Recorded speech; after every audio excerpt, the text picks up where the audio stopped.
Hello बच्चों, चलिए प्रश्न को पढ़ते हैं और समझते हैं। एक पार्क चतुर्भुज ABCD के आकार का है, जिसमें कोण C 90 डिग्री, AB बराबर 9 मीटर, BC बराबर 12 मीटर, CD बराबर 5 मीटर और AD बराबर 8 मीटर है। इस पार्क का कितना क्षेत्रफल है? तो हमें इस पार्क का क्षेत्रफल यहाँ पर ज्ञात करना है। प्रश्न को हल करने से पहले हम प्रश्न के लिए मुख्य अवधारणा लिखेंगे। तो प्रश्न के लिए मुख्य अवधारणा, जिसकी सहायता से इस प्रश्न को हल किया जाएगा। मुख्य अवधारणा में हम त्रिभुज का क्षेत्रफल ज्ञात करने के सूत्रों को लिखने वाले हैं। तो देखिए, त्रिभुज का क्षेत्रफल, त्रिभुज का क्षेत्रफल दो तरीके से ज्ञात किया जाता है। एक तो होता है 1/2 आधार, 1/2 आधार गुणा में क्या आता है, ऊंचाई। एक तो आप ये सूत्र याद रख सकते हो, 1/2 आधार गुणा ऊंचाई। दूसरा एक और सूत्र होता है त्रिभुज का क्षेत्रफल। ये होता है हेरोंस का सूत्र या हेरोंस का फार्मूला जो कह सकते हैं आप। ये होता है वर्गमूल के अंदर होगा एस माइनस ए, एस माइनस बी और एस माइनस सी। तो ये सूत्र होता है जहाँ एस जो होता है ये अर्ध परिमाप होता है, अर्थात 2s जो होता है वो किसके बराबर होता है, a प्लस बी प्लस सी के। और स्मॉल ए स्मॉल बी स्मॉल सी क्या होती है, त्रिभुज की भुजाओं को व्यक्त करते हैं। तो ये बातें हमने लिख ली है। अब प्रश्न जो है उसको हम यहाँ से हल करते हैं। हल करने के बाद प्रश्न में जो दिया है उसे लिख लेते हैं। देखो दिया है क्या क्या दिया है वो देखते हैं। हमें दिया है सबसे पहले कोण C बराबर है 90 डिग्री। उसके बाद दिया गया है AB बराबर है 9 मीटर। उसके बाद है BC बराबर है 12 मीटर। उसके बाद दिया गया है CD बराबर है 5 मीटर। उसके बाद दिया गया है AD बराबर है 8 मीटर। और अगर हम ध्यान से देखें तो यहाँ पर हमसे जो कहा गया है उससे संबंधित हम चित्र बनाने का प्रयास करते हैं। देखो AB कितना है हमारे पास, यहाँ पर लिख देता हूं मैं AB हमारे पास है कितना, 9 मीटर। तो 9 मीटर बना दिया।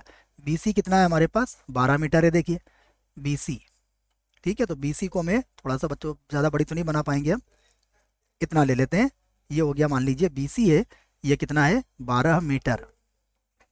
ये BC हो गया, ठीक है।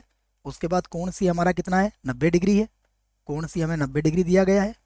उसके बाद CD, मान लीजिए यहाँ पर कहीं पर बिंदु D है, तो CD कितना है हमारे पास, 5 मीटर है, ठीक है। ये मेरा बिंदु CD हो गया। और CD के बाद AD कितना दिया गया है, ये है 8 मीटर। तो कुछ इस तरीके से एक कच्चा चित्र आपके सामने बनेगा। इसमें कोण C जो है ये हमारा कितना है, 90 डिग्री है। कोण C यदि 90 डिग्री है तो आप इस विकर्ण का प्रयोग यहाँ पर करोगे, किसका, BD का। क्योंकि विकर्ण BD यदि हमें ज्ञात हो जाएगा तो हम त्रिभुज ABD का क्षेत्रफल निकालेंगे, त्रिभुज BCD का क्षेत्रफल निकालेंगे और दोनों को जोड़ेंगे तो उससे हमें चतुर्भुज का क्षेत्रफल आ जाएगा। तो देखिए यही हम करते हैं। सबसे पहले हम क्या करेंगे कि समकोण त्रिभुज BCD का उपयोग यहाँ पर करने वाले हैं। तो मैं लिख देता हूँ समकोण त्रिभुज BCD में, समकोण त्रिभुज जैसा हमने चित्र में बनाया है BCD में, मैं पाइथागोरस प्रमेय से, पाइथागोरस प्रमेय से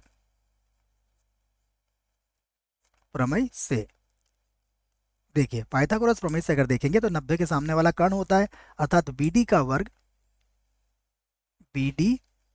का वर्ग बराबर हो जाएगा यहाँ पर लंब का वर्ग प्लस, तो किसी को भी लंब और आधार मान सकते हो आप। यहाँ लिख दीजिए CD का वर्ग और प्लस हो जाएगा यहाँ पर BC का वर्ग। तो फिर से लिखता हूं मैं BD का वर्ग, ये तो वैसे ही रहेगा।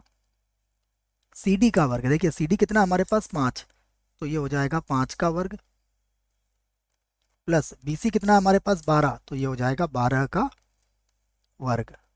हल कर लेंगे इसको, तो फिर से लिखूंगा मैं BD का वर्ग बराबर 5 का वर्ग कितना हो जाएगा 25, 12 का वर्ग कितना हो जाएगा 144। तो यहाँ पर लिख देंगे BD का वर्ग बराबर, जोड़ेंगे तो ये कितना हो जाएगा 169 आ जाएगा। हमें पता है इसका वर्गमूल कितना होता है 13, और वर्गमूल यहाँ पर हमें केवल धनात्मक ही लेना है क्योंकि भुजा की लंबाई की बात हो रही है। तो BD बराबर हो जाएगा वर्गमूल के अंदर 169, इसका वर्गमूल कितना हो जाएगा 13। तो ये 13 मीटर आ गया हमारे पास BD का मान। चाहें तो ऐसे समीकरण एक बना सकते हैं आप। अब हम क्या करेंगे, जैसा मैंने आपसे कहा, सबसे पहले हम त्रिभुज BCD का क्षेत्रफल ज्ञात करेंगे। तो यहाँ तो आधार और ऊंचाई दोनों दी गई है क्योंकि ये तो एक समकोण त्रिभुज है। तो मैं सबसे पहले क्या करता हूँ, त्रिभुज BCD का क्षेत्रफल ज्ञात कर लेता हूँ। BCD का क्षेत्रफल, देखो त्रिभुज BCD का क्षेत्रफल क्या होगा 1/2, आधार क्या होगा इसका, आधार होगा इसका CD, है ना, किसे भी मान सकते हो वैसे तो आप, और ऊंचाई मान लीजिए आप ये BC है, ठीक है, आधार ऊंचाई आप अपने हिसाब से भी मान सकते हो, बराबर 1/2। यहाँ देखिएगा हमारे पास ये है 5, तो ये तो लिख दिया 5, और ये कितनी है 12। 2 के पढ़े से 12 को कितनी बार काट दोगे आप, ये 6 बार कट जाएगा। 6 का पढ़ा 5 बार बोली तो कितना आ जाएगा 30, तो ये हो जाएगा 30 वर्ग मीटर। हम इसे समीकरण 2 बना सकते हैं। अब हमें क्या चाहिए, त्रिभुज ABD का क्षेत्रफल हमें ज्ञात करना है। तो त्रिभुज ABD में देखिए आप, यहाँ पर लिखेंगे हम त्रिभुज ABD में, इस त्रिभुज में हम क्या करते हैं, देखो तीनों भुजाएं हैं हमारे पास, किसी को A, B और C मान सकते हैं आप। सामान्यतः A के सामने वाले को A मान सकते हैं आप। तो BD हमारा विकर्ण क्या था, देखिए विकर्ण हमने कितना ज्ञात किया था अभी, विकर्ण हमारे पास था 13, तो हमारे पास A बराबर कितना ले लेते हैं हम 13, A बराबर 13, ठीक है। अभी हम इकाई नहीं लिखेंगे इसकी। B बराबर हम ले लेते हैं 8, ठीक है, किसी को भी ले सकते हो आप, ऐसा कोई नियम नहीं है। उसके बाद C बराबर हम ले लेते हैं यहाँ पर, ये हो जाएगा हमारे पास 9, ठीक है, C बराबर हो गया 9। उसके बाद अब S का मान ज्ञात करेंगे।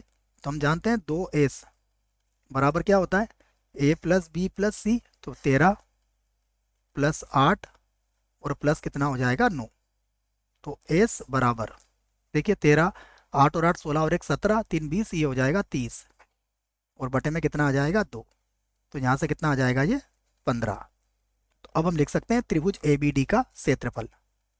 तो त्रिभुज ABD का क्षेत्रफल, और क्षेत्रफल के लिए हम हीरोन्स का सूत्र लगा रहे हैं यहाँ पर देखिए। तो ये होता है S कोष्टक S minus A, S minus B और S माइनस C।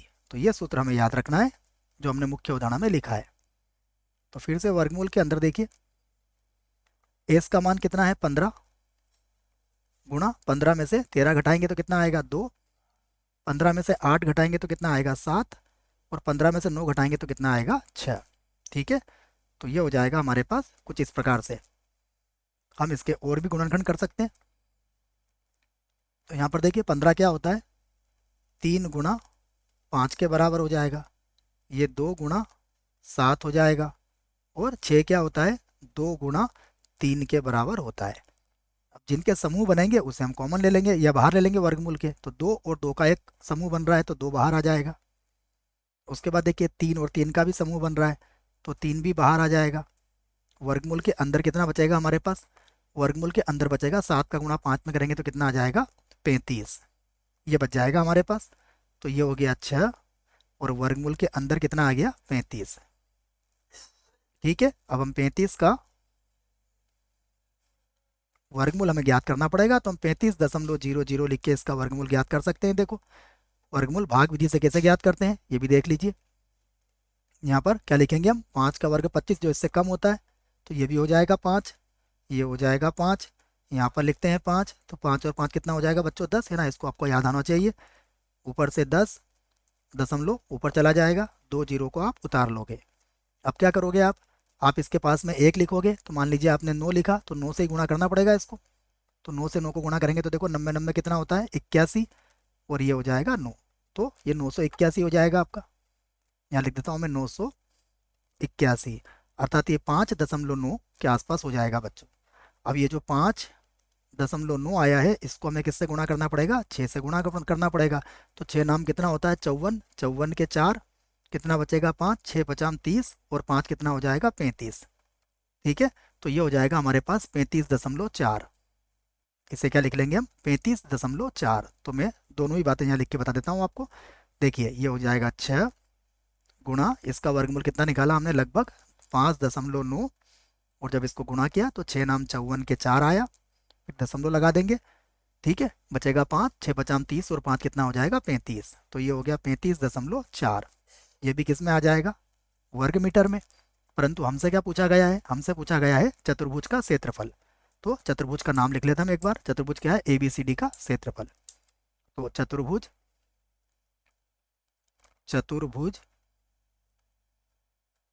ABCD का क्षेत्रफल, ABCD का क्षेत्रफल। देखिए क्षेत्रफल क्या हो जाएगा, सबसे पहले जो त्रिभुज का क्षेत्रफल आया था वो देखते हैं पहले।